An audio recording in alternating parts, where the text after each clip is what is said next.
Hey, how's it going, everybody, and welcome back to the channel. If you're new to the channel, my name is Big Ball Vlogs. I do reviews, comparison shopping, and everyday vlogging. If you're interested in finding deals or something like that, please consider subscribing to the channel or clicking the notification button whenever I post new videos. So today's another tabletop session with the new Galaxy Note 10 phone. I know a lot of people are doing their top 10 tips and tricks, so today I thought I would do my top tips. I don't know how many I have right off the top of my head right now. I've just been writing them down on Post-its.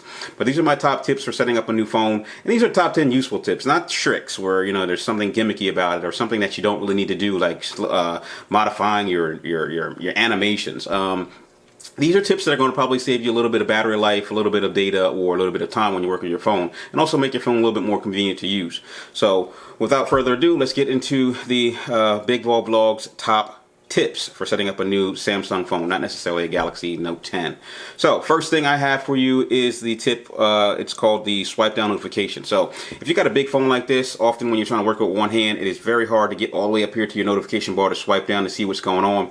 So there is a setting in the phone called swipe down notifications. Now, swipe down notifications, what that does is, from any point on the screen, if you want to just get to your notification bar or your quick settings menu, just swipe down twice and you will get to it from anywhere on the screen, not necessarily from the notification bar down. Now, to get to that, you're going to have to go into your settings. So if you go into settings, and hopefully this is coming through because I'm trying not to get the light from the ring in the screen. What you want to do is you want to go into your settings either from the notification bar or from the settings application button in your applications panel.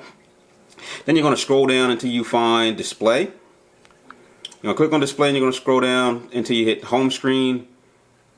And when you get to home screen, you're going to scroll down again and you're going to see an option here for swipe down notifications. Turn that on and you should be able to use swipe down notifications and not have to go up to the menu bar to get to your notifications or quick selections menu. So my next tip is it's about how much data you use, and it's called Data Saver. So if you go back, I'll go back again to settings. Now, every time you download an application, some of them use a little bit of data in the background. They run data in the background, and if you're on mobile, if you're not into a Wi-Fi network and you're on your mobile data, it may draw a little bit more data than you want to out of your mobile network for that month or your mobile limits for that month. So what you can do is you can kind of limit that by going into the notifications button here on the settings. And then on the notifications button, you can control which applications give you notifications. So if you turn off notifications, it's probably not going to go out on the website and look for the latest updates from your Facebook or your Instagram, or at least it's not going to, you know, tap in and give you those notifications. No, actually, that's not right. We don't know if that turns off the fucking data. God damn it. I don't know if it turns off the data. Yeah, let's revamp that. Let's revamp that.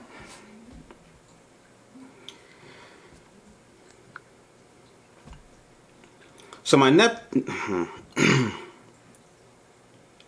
next tip is about how to limit the notifications you get from your phone throughout the day. I mean, if you're like me, you got a lot of social media going on, you got text messaging, you got Gmail, you got a lot of different stuff that will pop up on your phone randomly throughout the day and just kind of maybe either interrupt or annoy you while you're in a meeting or something. So what you can do is you can control that by going into your notification settings.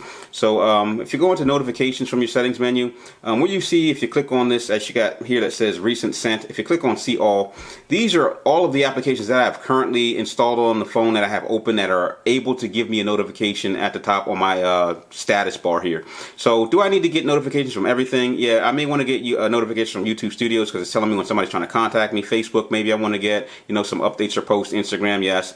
eBay, I want to know when that auction I'm bidding on is going to end. So I'm going to keep that on, but I don't really need to get notifications from my gallery. I don't really need to get notifications from Samsung Internet, even Amazon. You know, it's going to tell me my packages are shipped, but sometimes it can get really spammy and just tell you about deals that you're not really looking for. So you can turn the notifications on or off for that if you want to. But in general, if you just want to cut down on the notifications you're getting throughout the day, just go into your applications menu, or your notifications menu, and then go into applications and then turn the notifications off. Now you can also put the phone in total do not disturb. It'll turn off all notifications, even text messages or alerts, so that you can get work done, or you know, or maybe if you're in a situation where you can't get, or you don't want to get disrupted by a notification, just turn them off and it'll put your phone into do not disturb, and then you won't get any notifications. And lastly, every icon that you can get notifications for will have a little badge or a little number next to it that'll tell you how many notifications you've racked up before you you've gone back into that application. If you don't want those, if you don't want to have like Facebook with like a 200 next to it, just turn off the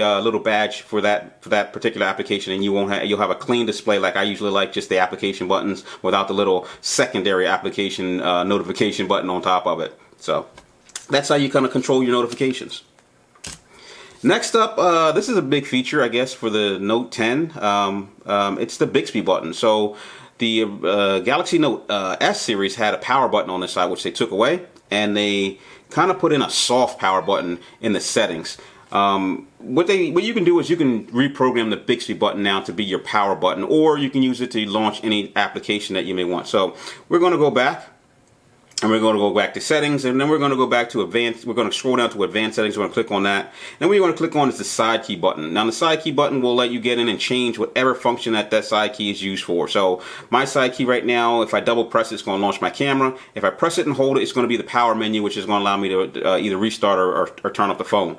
You can also change it by clicking open application for it to open up any application in your phone. You can Samsung Pay, whatever, your media player, anything you want, you can do from this Bixby button. It's a very cool tool. I guess people weren't using Bixby as much as I guess Samsung thought, so they allowed you to change that. In previous phones, you were not able to change the Bixby button or reprogram it, so it just ended up, you can turn it off, so it just ended up being a dead button that you weren't using. So I guess in these versions, Samsung is now repurposing that button for other things, and then they took off all the buttons on the right side of the phone. So my next tip is going to be for motions and gestures. Now, I use a lot of gestures on this phone to control it. Gestures are when you do something like swipe up or flip the phone or turn the phone, and it has, I guess, a response to the gesture that you just did. So we're going to go back. I'm going to go back out, and I'm going to go back out to settings again. And now I'm going to go into advanced settings. Actually, I was already in advanced settings, so I could have stayed there. And I'm going to go into motions and gestures. And there's a whole list of things you can do with this phone to get it to control itself without you actually having to touch the screen. So first is lift to wake. So if you were to pick this phone up and the screen was dead or it was in sleep mode, the screen would light up and tell you if there were any notifications, or it would show you the lock screen. I don't usually use that because I don't want the screen to light up and then waste a little bit of battery. I'm going to give you some tips on that in a little bit.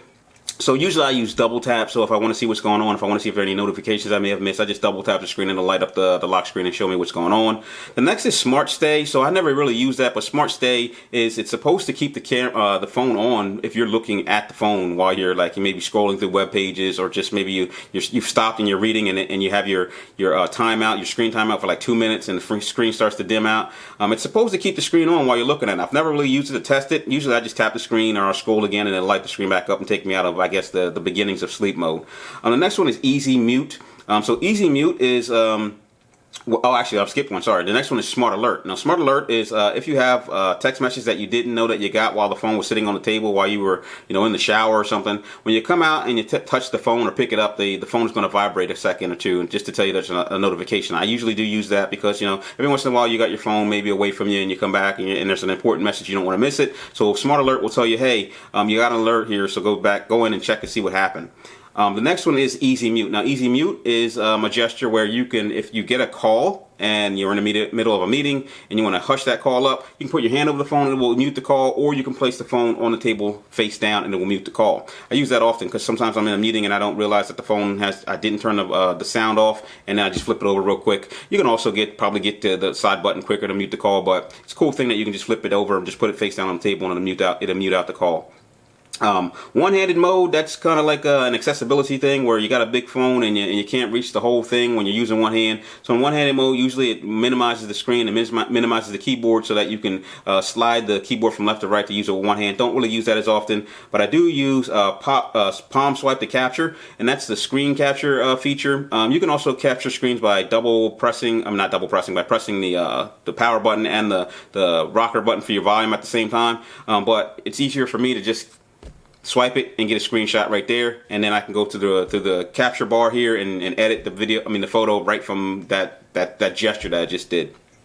And lastly, the last thing that I also use is the swipe to make a call or send a call from messaging. So if you're in a message, or not actually in a message, but in your messaging app, I don't want to go into it and expose any phone numbers here, but you can swipe across on the message from that person and it will give you an option to either call them or text message them or even go into settings. So I usually do use the gesturing feature on this. I think it's a really cool feature and not really one of those gimmicky ones. There was also one which I don't see here. Maybe they took it out because it was a little bit annoying. You could do it on the Samsung Galaxy S series, where if you got a text message and then you just didn't want to text that person back, if you put the phone up to your cheek, it would make the call instead of automatically without you actually having to dial that number in. Don't see it in this one, but I also use that one. I'm going to go through and see if I can find it because I thought it was also a pretty cool gesture that you could use.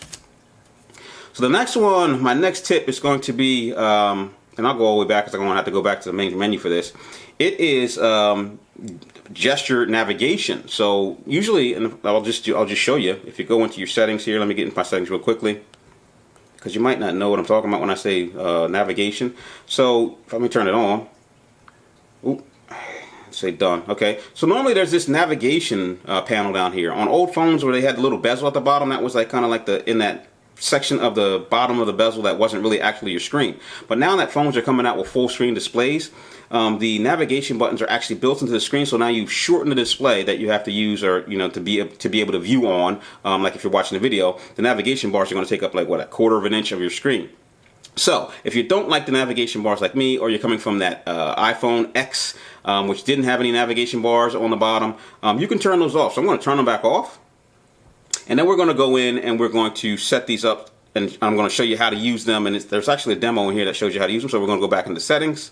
We're going to scroll down until we find display, or actually if you're at the top, display is closer to the top, so you don't have to scroll down. And then you're going to scroll down until you find navigation bar.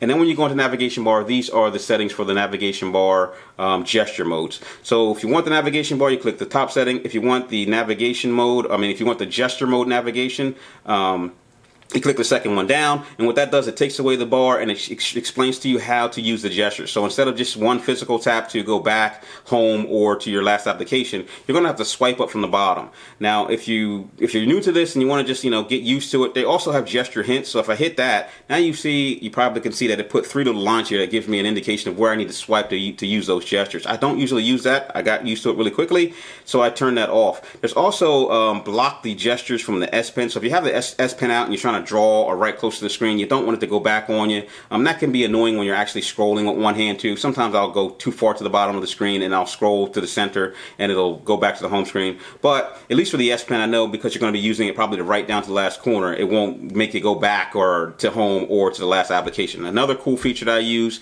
that I find useful when using my phone, and it also gives you full display. You pay for full display, so why not have full display to use? So the next one, I have to go back a little bit here, and I'm going to try to do this without exposing anything. So I'm going to try to find something really quickly. Let's go to Google. And when I launch Google, the keypad pops up. Now, there's this old thing that used to be called swipe.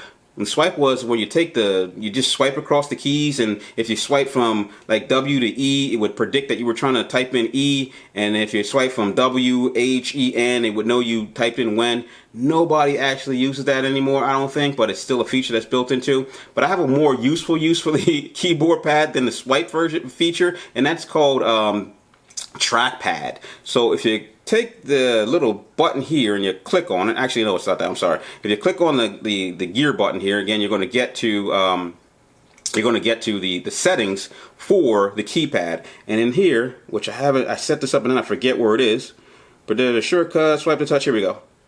And then you're going to go into, let's see, where is it? Keypad, touch and hold, swipe, feature control. So you're going to turn that off. And then you're going to go down, and at the bottom it says cursor control. So instead of now having the swipe to type feature, or no swipe at all where it does nothing, now you're going to have cursor control, and your keyboard is going to act more like a trackpad than a swipe. I don't know what you call it, like a swipe keypad. So I'm going to go back in, I'm going to go to Google, and then I'm going to type in like Big Ball Vlogs.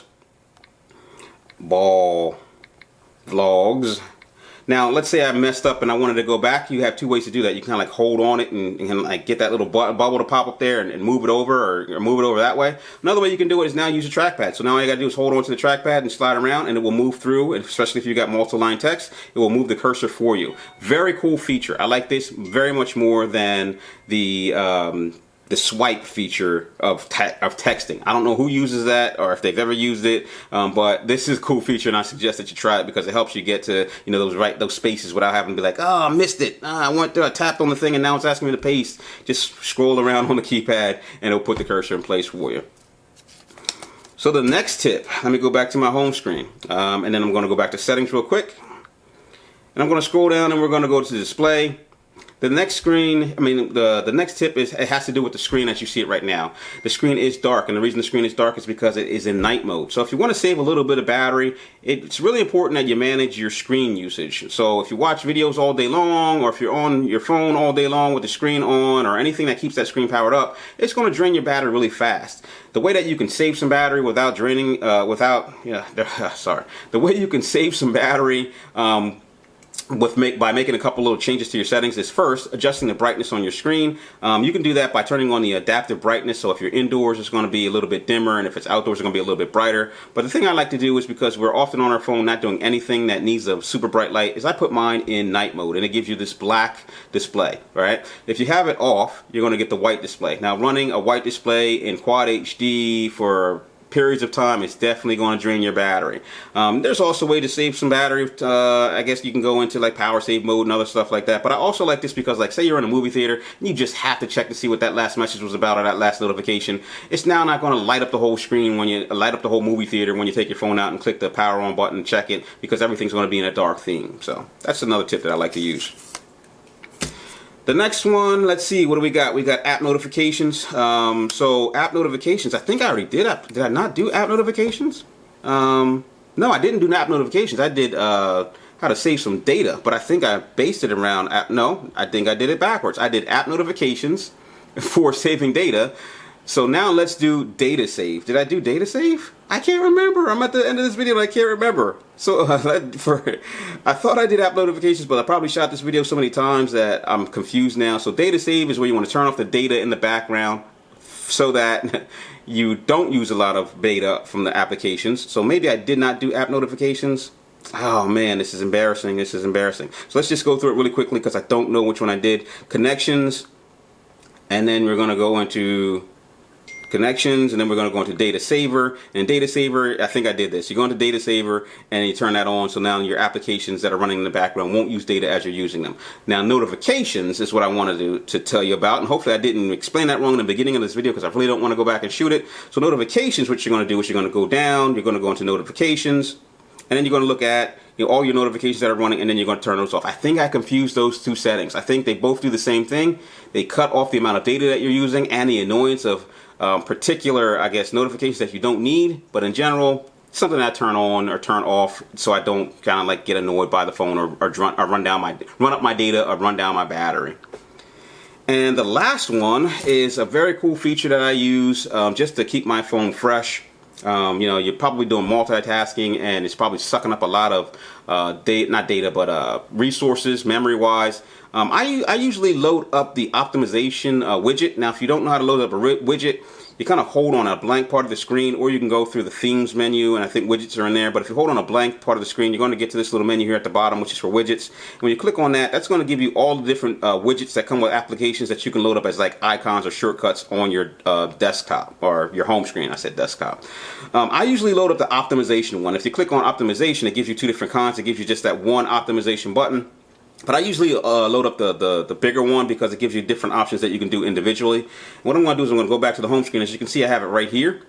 And what this allows you to do, if you just hit optimize, what it's going to do is it's going to free up any unused memory. It's going to pretty much cancel any applications running in the background that you don't need. It's going to clear up any memory resource that's used for like maybe caching or maybe something like application download, something like that. It's going to clear all that up. But if you click on the actual the icon itself, or the whole widget itself, it loads up the device care menu, and that's pretty much where I want to take you to. So device care is a menu that allows you to go in and check your battery status. This one says it's currently learning my battery usage right now because I just got the phone a couple of days ago, and what it's doing is it's taking a track of all of the different applications that I've been going into and how much battery they use throughout the day. Then it's going to come up with a custom power profile for that. Right now my power profile is an optimized, so it's not going to be running out at high performance for like gaming mode or video watching. It's definitely not going to be in medium or low power because I want a phone that's going to have the power that I paid for. You could also turn on this adaptive power saving, which is going to take the data that it collected from your battery learnings, and it's going to adjust the power for you. So it's going to know, hey, I'm playing a video game right now, I'm going to kick in the high power performance. That's the way I kind of set it up. But right now, since I've just got the phone, I haven't gone in and turned on power saving, adaptive power savings. But in the long run, I usually keep it around optimized because I want it to give me the best performance all around, not just, crappy performance when I'm running Facebook and then super performance when I'm running games. I just want it to give me the best average performance all around. Now, if you go back again, what you can do is, I'll go back one more time. While you're in this screen, you could also click the optimize button, which is going to pretty much optimize all of these settings. You can go into your storage and pretty much look at which storage is being used and probably clear out some storage. It's going to tell you how much available storage you have. And that is also on the SD card. If you have it, it's going to allow you to clear data. Clear anything that's stored on there off. You also have the memory one, which I usually use to clear out any memory, kind of free up memory. I don't know why on these phones, Samsung phones, it comes with 12 gigabytes. You get 6 of it that's available. It comes with 4, you get 2. For some reason, it uses up half the resources that you have available when it comes to RAM every time. But what you can do is you can click clean now, and there's something running in the background. There's 700 megabytes of memory being used right now, and it's clearing all that out so that I'm freeing that up for other resources as necessary and making the phone a little bit faster. I'm all good there. And the last one that you can use in this one, which most people don't know, is the phone also has a built-in security, but you have to go in for the first time and get that started. And when you get that started, it's going to open up the default Google or Android security system, which is going to scan for all of those malware and nasty things that you may get going through different websites, or if somebody sent you a nasty bug through Facebook, it's probably going to scan that for you. It's run by McAfee, by the way. And there's also other features in here. There's like track your phone, stuff like that. Maybe I'll get into those because I want to do another video called the best features of the Galaxy S series. But for now, I just wanted to give you my top tips, and that's all of them. So if you use these tips, you might be able to get a little bit more battery life out, save a little bit of data, and be less annoyed by all the alerts. Also, you'll be able to work through your phone pretty fast without having to use 2 hands when you're driving. You shouldn't be driving and texting, but if you're doing something one-handed. So hey, thanks for watching. Thanks for supporting the channel. I'll get back to you soon. And by the way, if you haven't heard my other videos, if you see anything cool on one of my videos and I've done a review on it, it's now going to be located in my Amazon affiliate link. So if I got it from Amazon, I did a review on it and I like it, it's going to be in the Amazon affiliate link. So just click on that affiliate link and see all of the things that I like. And if I don't like it, you won't find it there. So appreciate you watching. Talk to you later. Bye.